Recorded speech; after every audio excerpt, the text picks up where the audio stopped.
الذين جاهدوا فينا لنهدينهم سبلنا. دي ملخص لكل معاني السورة. الدين مجاهدة وبذل وتضحية حتى تتضح لك السبل. المسلم اللي عايز يوصل لربنا أكتر معنى يسيطر عليه أرنا مناسكنا، عايز يعرف أرضيك إزاي يا رب. بل أحد المعاني اللي قيلت في قول الله سبحانه وتعالى ووضعنا عنك وزرك بينا لك الطريق. النبي كان نفسه صلى الله عليه وسلم يوصل لربنا، نفسه يغير بس معهوش منهج، فربنا بين له ذلك. ده بيبقى معنى ثقيل على الصدر. نفسك ترضي ربنا ومش عارف ترضيه ازاي، عايز توصل، طب اعملها ازاي دي؟ عايز الطريق يتضح، الانفع ليا، المناسب ليا، اعمله ازاي؟ محتاج مجاهده. ومن يخرج من بيته يتحرك، جرب واغلط، ابذل وضحي، خد قرارات خاطئه، لكن اهم حاجه فينا.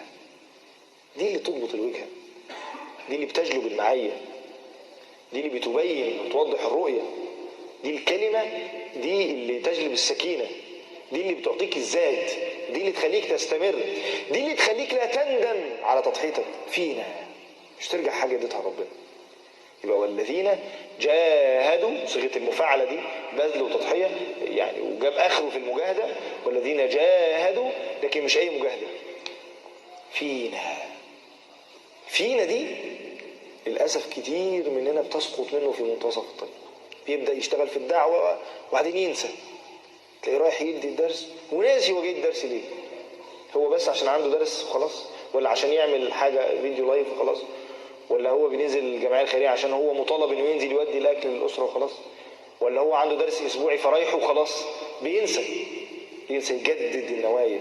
انت بتعمل ده ليه؟ بينسى كلمه فينا دي. لما بتسقط الالم يظهر. يرجون من الله ما لا ترجون دي لما بتقل تألمون تظهر اكتر. والذين جاهدوا فينا، كل ما تحقق هذا الإخلاص.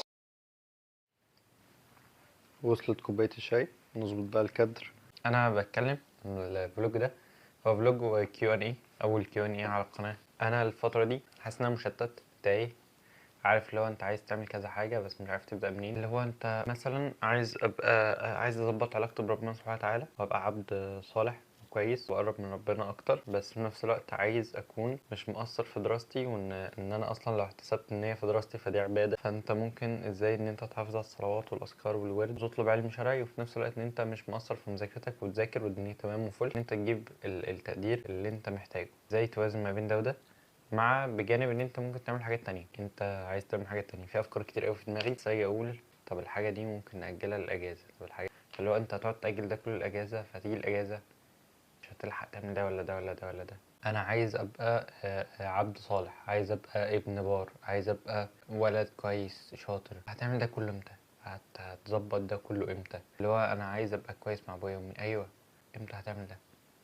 انت بقى محتاج تعمل ده. فانا دماغي بجد اللي هو وصلت لمرحله انا اليوم بقى بيعدي عليا مفيش انتاجيه، ما بعملش حاجه. اليوم بيعدي بيخلص على اي حاجه، ما بعملش حاجه حرفيا. اليوم بيعدي الاقي المذاكره اللي انا ذاكرتها قليله جدا مقارنه باللي انا كنت محدده من اول اليوم. كميه حاجات كتيره قوي اجلتها لتاني يوم، واجي تاني يوم برضو اخر فاجل تالت يوم، وهكذا لغايه ما الاقي ان انا اتزنقت. اللي هو ليه بتعمل ده كله؟ ليه ده كله؟ لان انا مش مرتب حياتي، مش مرتب الاولويات عندي. المفروض الاولويه علاقتك بربنا سبحانه وتعالى على اول القايمه، بعد كده عيلتك، اهلك، او مش لازم نقول بعد كده بس بالتوازي، عبادتك بالتوازي او تحتها دراستك بالتوازي، عيلتك معاهم، صحابك مثلا انت عايز تبقى برضو مع صحابك، والدنيا دي كلها. هو ده بقى الصراع اللي انا بكلمك فيه. اللي هو انت عايز ايه بقى؟ يعني انت عايز ايه؟ انت عايز ايه؟ انت عايز ايه؟ انت استنى، انت عايز ايه؟ عارف الساعة دلوقتي كام؟ 3 وتلت. يعني انا سهران لغاية 3 وتلت فكر اعمل ايه ولسه ما نمتش. طب الفكرة ان انا يعني كان جاي سؤال كده فبيقول لو هتوجه لنفسك كلمة وانت صغير، فكنت هقول له ايه؟ كنت هقول له نفسي وانا طفل محمود خضر الصغير، كنت هقول له ما تستعجلش نجاح، كمل في الطريق واستمر. الاستمرارية يا جماعة، الاستمرارية. يعني انا حاليا بعمل فيديوهات مثلا اهو، صانع محتوى، متفكرش بقى استمر. كمل يعني، كمل. ياما ناس بدأت محتوى كان محتوى كويس وهادف بس ما استمرتش، ما كملتش، فخلاص انتهى الموضوع، وقف عندين. فانت عايز تعمل محتوى، عايز تبقى بتاع مش عارف ايه، كمل، استمر. الاستمرارية والصبر، وان انت ما تستعجلش النتائج ولا النجاح. والله مهم جدا النقطة دي، متستعجلش نجاح بجد، مش من اول يوم وليلة، مش من اول فيديو هيضرب. بس انا عندي احساس داخلي كده، مش عارف اذا كنا متفقين في ده ولا لا، بحس ان فترة الضياع دي او التوهان اللي انا فيها او التشتت هي فترة ما بين ترك نسخة قديمة وبداية نسخة أفضل. عارف لو أنت بتحاول بقى تعيش كل يوم بيوم كأنه آخر يوم هتكون فيه. مش النبي صلى الله عليه وسلم قالك صلي صلاة مودع؟ في رمضان بنقول للناس إيه؟ صلي صلاة مودع، صوم صيام مودع، قم قيام مودع. ليه؟ لأن تعمل كل اللي أنت تقدر عليه، اللي هو خلاص أنا هسلم وهموت. أنت هتسلم من هنا وهتموت، صلي صلاة مودع. فهتصلي الصلاة دي إزاي بقى؟ إحساس تاني واستشعار تاني للصلاة، وده كله نفس الشيء. عيش يومك ده كأنه آخر يوم. فهتعمل ايه كأنه آخر يوم في حياتك؟ هتعمل ايه؟ انت بتحاول بقى تعمل حاجات كتير قوي في اليوم ده، مش هتبقى اللي هو عادي يعني يوم وعدى، ما كده كده هنام واصحى بكره بقى نبقى نشوف. ما افرض بكره مجاش، هتعمل ايه؟ عارف لو انت كام مرة مثلا بدأت كتاب وما كملتوش للآخر. انا عندي بتاع 5 كتب مثلا، كل كتاب فيهم انا قارئ منه صفحتين مثلا وما كملوش، وادخل في الكتاب بقى وما كملوش. واعتقد ان في ناس منكم نفس الشيء. بس عارف اللي هو اكيد في حد زيي، وخصوصا لو ثانوية عامة، أكيد حسيت إن أنت تايه أو مشتت، مستني بقى أحلل ده. أنا بشارك توهاني في الفترة دي علشان يمكن لما أنا أشارك ده معاك فيمكن نلاقي حل ده. يعني إن أنا قلت لك ده، أو إن أنت تتفق معايا في إن أنت حاسس حاجات من اللي أنا حاسسها دي، فممكن نلاقي حل. تعال ناخد أول سؤال. جوايا كلام كتير أوي عايز أقوله. حاسس إن دي مرحلة فضفضة بيني وبينكو. الواحد فعلا بقى بيتشتت لدرجة كبيرة أوي في وسط عالم كمان مليء بالمشتتات والموبايل. فلذلك انا بقيت بحاول ابعد الموبايل قدر الامكان عني، ما استخدمهوش غير في التصوير. ان انا اصور زي ما انا بصور دلوقتي، بصور بالموبايل. فتستخدم الموبايل تستخدمه في التصوير. امسح بقى كل وسائل التواصل الاجتماعي اللي عليه، تليجرام بس، وبنزل الواتس وامسحه. ويوتيوب كده كده ايه، هو بقى المنصة بتاعتنا من خلالها نطلق العنان لافكارنا. بس انا برضو عايز اوضح حاجة، وهي ان انت ما تتجاهلش شعورك، ما تتجاهلش شعورك بجد، عشان هيتراكم وهتلاقي ان انت وصلت لمرحلة صعبة قوي. يعني انت مثلا بتتجاهل ان انت تايه ومشتت، وده اللي حصل معايا. ان انا لا، انا مش تايه، انا تمام، انا عارف مصلحتي، انا عارف دنيتي.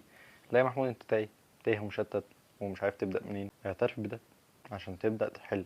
الاعتراف بالمشكله هو جزء من حلها، بل هو اول خطوه لحلها. الاعتراف بالمشكله هو اول خطوه لحل المشكله دي. لازم تعترف ان انت تايه، ما تتجاهلش الشعور بده. يعني مثلا انا جالي الفيديو بتاع محمود خضر اللي بيتكلم عن التوهان، لا بس انا مش تايه، لا سكيب مش تايه. ما انت كده تجاهلت ان انت تايه. ده لو انت تايه.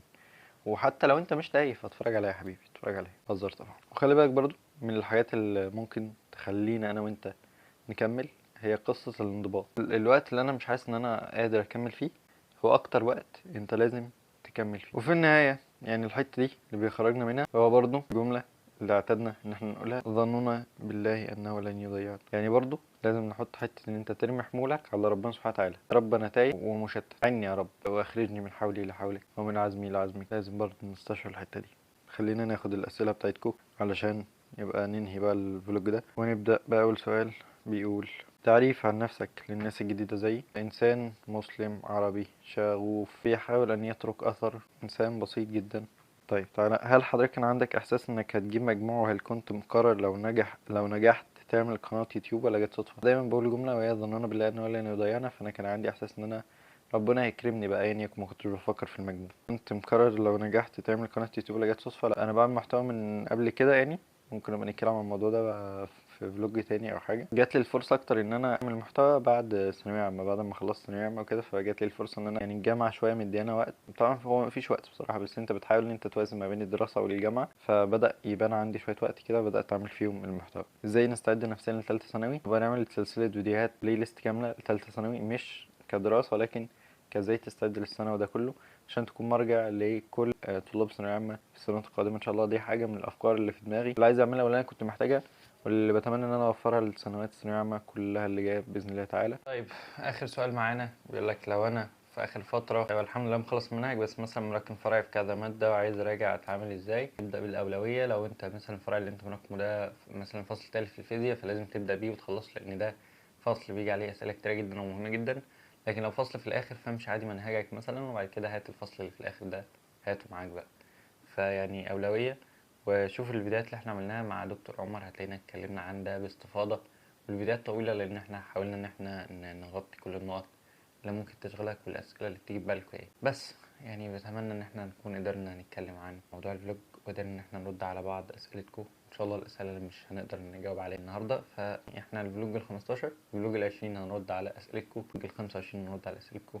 هتبقى فقره كده في الفلوجات دي، وهكذا يعني كل 5 فلوجات ان شاء الله نرد على بعض. والسلام عليكم ورحمه الله وبركاته.